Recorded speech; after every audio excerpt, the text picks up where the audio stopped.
Salam damai sejahtera saudara-saudaraku yang terkasih, pencinta firman Tuhan. Berjumpa kembali dengan Bible Learning with Father Joseph. Saudaraku, saya yakin beberapa dari Anda ketika mendengar lagu di awal tadi pasti sedikit goyang-goyang keasikan. Lagu tadi judulnya Oh Betapa Indahnya. Lagu ini banyak dinyanyikan dalam ibadah ataupun dalam persekutuan doa, di mana semuanya akan bernyanyi dengan riang. Tetapi apakah Anda tahu saudara-saudara bahwa seluruh lirik-lirik dalam lagu tadi diinspirasikan dari ayat-ayat kitab suci? Apakah Anda bisa menebak? Saya kasih petunjuk. Ya, jawaban Anda betul, apalagi kalau bukan kitab Mazmur. Tepatnya ada di Mazmur bab 133 ayat 1 sampai 3. Mazmur 133 ini harus ada di kepala dan pikiran kita, ada di hati dan perasaan kita, dan juga mewarnai tindakan-tindakan kita sehari-hari. Mari kita bahas satu persatu. Mazmur bab 133 ayat 1 dikatakan begini: Sungguh alangkah baiknya dan indahnya apabila saudara-saudara diam bersama dengan rukun. Jadi di ayat 1 diungkapkan betapa baiknya. Ingat saudara-saudara, ketika manusia, alam semesta diciptakan oleh Allah, Allah mengatakan itu baik. Maka dari sini mau diungkapkan bagaimana Allah mengharapkan semua dari kita, siapapun tanpa kecuali, hidup dalam persaudaraan. Hidup secara rukun dan damai. Persaudaraan adalah salah satu elemen yang harus ada dalam setiap relasi manusia dengan yang lain. Entah itu pertemanan, entah itu persahabatan, entah itu relasi dengan keluarga, relasi anak dan orang tua, khususnya relasi suami dan istri, relasi pemimpin umat dengan jemaat yang dipimpinnya, maupun relasi antara manusia dengan Allah. Tanpa persaudaraan ini, hidup manusia jadi tidak baik dan jadi tidak indah. Siapa yang mau yang hidupnya tidak indah, hidupnya tidak baik, tidak bisa menjadi berkat, pasti semua dari kita mau hidup kita menjadi baik. Maka dari itu, hiduplah dalam persaudaraan yang rukun. Meskipun saudara-saudara, ya saya juga pernah mengalami antar saudara, antar teman dan sahabat pernah saling cekcok, pernah saling berkelahi, pernah saling gontok-gontokan, pernah saling diam-diaman. Tetapi relasi persaudaraan akan memulihkan relasi-relasi yang rusak seperti itu. Di ayat kedua, penuh dengan simbol-simbol yang luar biasa. Dikatakan, seperti minyak yang baik di atas kepala meleleh ke janggut, yang meleleh ke janggut Harun dan ke leher jubahnya. Digunakan simbol minyak. Saudaraku yang terkasih, dalam tradisi Timur Tengah kuno, sebagaimana orang Israel, minyak bukan sembarangan minyak. Minyak adalah esensi kehidupan. Biasanya minyak diambil dari pohon zaitun. Pohon zaitun tidak serta-merta langsung menghasilkan minyak, tetapi buah-buahnya diolah dulu, diproses dulu, disuling dan lain sebagainya, sampai menghasilkan minyak.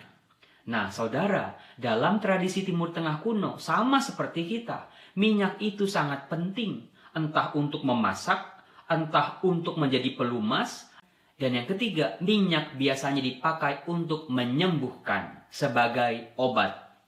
Maka betul yang tadi saya katakan di awal, yang namanya persaudaraan akan memulihkan, menyembuhkan relasi-relasi yang rusak. Dalam tradisi kitab suci, minyak diberi sebuah elemen tambahan yang jauh lebih dalam lagi, yaitu sebagai sumber berkat yang mengalir dari Allah kepada manusia. Makanya dikatakan tadi di ayat 2 muncul satu tokoh yaitu Harun. Harun dan keturunannya adalah para imam. Seseorang diangkat menjadi imam kalau dia dipilih oleh Allah, kalau dia diberkati oleh Allah dan diurapi dengan minyak. Biasanya minyak zaitun disimpan dalam tanduk hewan, diurapi dari atas kepala, mengalir sampai ke janggut, dan mengalir sampai ke leher dan ke jubah. Semuanya itu punya makna simbolis, saudara-saudara. Minyak adalah berkat dari Allah, diterima oleh para imam, dialirkan ke janggut. Janggut adalah simbol kebijaksanaan, simbol dari kata-kata bijak, nasihat-nasihat, khotbah-khotbah dan pewartaan. Mengalir ke leher, leher adalah simbol kehormatan dan juga mengalir ke jubah. Jubah adalah simbol dari berkat imam yang diberikan kepada umatnya. Luar biasa bukan saudara-saudara? Di ayat 3 dikatakan, seperti embun gunung Hermon yang turun ke atas gunung-gunung Sion. Saudara-saudara, orang-orang Israel yang hidup dalam iklim gurun tidak mengharapkan hujan sebagai sumber air mereka. Embun itu baru kelihatan di pagi hari. Maka dari itu sejak malam sampai pagi, orang-orang Israel biasanya menampung embun-embun itu untuk menjadi sumber air mereka. Air yang berasal dari embun itu sangat menyegarkan, murni, dan memberi kehidupan. Maka dari itu tadi dikatakan seperti embun gunung Hermon yang turun ke atas bukit-bukit Sion. Bagaimana Allah memberikan mereka berkat dan rahmat. Sebab kesanalah Tuhan memerintahkan berkat kehidupan untuk selama-lamanya. Jadi saudara-saudara yang terkasih, persaudaraan, relasi yang rukun dan damai adalah menjadi sarana berkat dari Allah yang dialirkan kepada hidup kita. Maka sangat penting hidup dalam persaudaraan yang rukun. Berkaitan dengan hal itu, saya mau mempraktekkan sebuah trik yang saya lihat di media sosial, yaitu trik menggunakan tangan. Kedua tangan kita, kiri dan kanan, adalah simbol relasi diri kita dengan yang lain. Silakan Anda katupkan kedua tangan Anda. Jari-jari kita adalah elemen-elemen atau hal-hal yang biasanya ada mewarnai relasi-relasi itu. Jempol yang pertama itu simbol kekayaan, harta duniawi. Sementara telunjuk adalah simbol kekuasaan. Sementara yang ketiga, jari tengah adalah simbol ego manusia. Manusia mau selalu benar, tidak pernah mau disalahkan. Sementara jari manis adalah simbol cinta dan kasih yang menyatukan kedua relasi ini. Sementara jari kelingking kita adalah simbol kecantikan, ketampanan, raga manusia kita. Kita perhatikan saudara-saudara. Ada atau tidak adanya harta kekayaan tidak mempengaruhi secara langsung relasi cinta suami istri ataupun relasi persaudaraan. Cinta bisa bertahan ataupun bisa lenyap, bisa putus.